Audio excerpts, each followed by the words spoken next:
वो कहेगा ओ Rajiv Dixit, she is my Mrs. तो मैं पूछता हूं really she is your Mrs? क्योंकि उसको मिसेज का अर्थ नहीं मालूम। मिसेज का अर्थ जानते हैं क्या है? हर देश की अपनी सभ्यता, अपनी संस्कृति होती है, तो उसमें से निकले हुए शब्द की भी अपने इतिहास और संस्कृति की व्यवस्था होती। इंग्लैंड की सभ्यता कैसी है मालूम है? इंग्लैंड की सभ्यता में एक सबसे खराब बात है जो आपको कभी पसंद नहीं आएगी, कि वहां एक स्त्री और एक पुरुष जिंदगी भर साथ कभी भी नहीं रहते, बदलते रहते हैं। जैसे हम कपड़े बदलते हैं ना, वैसे वो एक दूसरे को बदलते रहते हैं। एक पुरुष की 20 स्त्रियां हो सकती हैं, एक स्त्री के 20 पुरुष हो सकते हैं।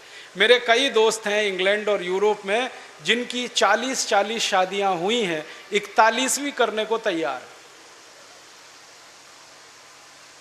ये उनके यहां चलता रहता। इसको उनकी भाषा में कहते हैं एक्स्ट्रा मैरिटल अफेयर्स, पर स्त्री गमन पर पुरुष गमन। तो एक पुरुष कई स्त्रियों से संबंध रखता है, एक स्त्री कई पुरुषों से संबंध रखती है।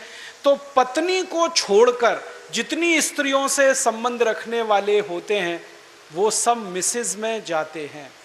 माने मिसेज का अर्थ है धर्म पत्नी को छोड़कर कोई भी महिला जिसके साथ आप बिस्तर में रात को सोएं वो मिसेज होती है, पत्नी को छोड़कर। अब यहां धर्म पत्नी को मिसेज बनाने में लगे हुए हैं। मूर्खों के मूर्ख पता नहीं कहां से पैदा हो। मिस्टर का मतलब उल्टा है, पति को छोड़कर कोई भी पुरुष जिसके साथ आप रात बिताएं वो मिस्टर होता है। यहां पति को मिस्टर बनाने में लगे हो। छोड़िए इन अंग्रेजी शब्दों को, इनमें कुछ दम नहीं।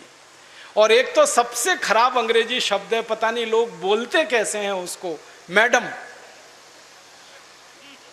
आप जानते हैं मैडम कौन होता है यूरोप में? अंग्रेजों की संस्कृति में जहां पर पर स्त्री गमन होगा वहां वैश्यावृत्ति होने वाली है कि नहीं? पर स्त्री गमन, पर पुरुष गमन, वैश्यावृत्ति चरम पर होगी।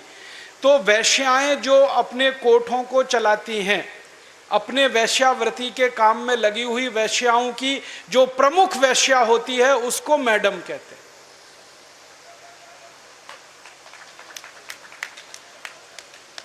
और यहां हिंदुस्तान में अपनी बहनों को मैडम कह देते हैं। ऐसे मूर्ख लोग मैंने इस देश में देखे हैं। अपनी धर्मपत्नी को मैडम कहने में शर्म नहीं आती, ओ मैडम इधर आओ। और वो धर्मपत्नी को भी शर्म नहीं आती मैडम कहलवाने में, वो भी कहती है मैडम कहो मुझको। जान तो लो कि मैडम होती कौन है, फिर कहलवाओ। अपने भारत में कितने सुंदर सुंदर शब्द हैं। श्रीमती, श्री माने लक्ष्मी, मति माने बुद्धि, बुद्धि माने सरस्वती, लक्ष्मी। तो जहां सरस्वती लक्ष्मी एक साथ निवास करे वो श्रीमती, उसको हमने मिसेस बना दिया। ये मूर्खाधिपति हमारे देश में अंग्रेजी पढ़े लिखे, इन्होंने बड़ा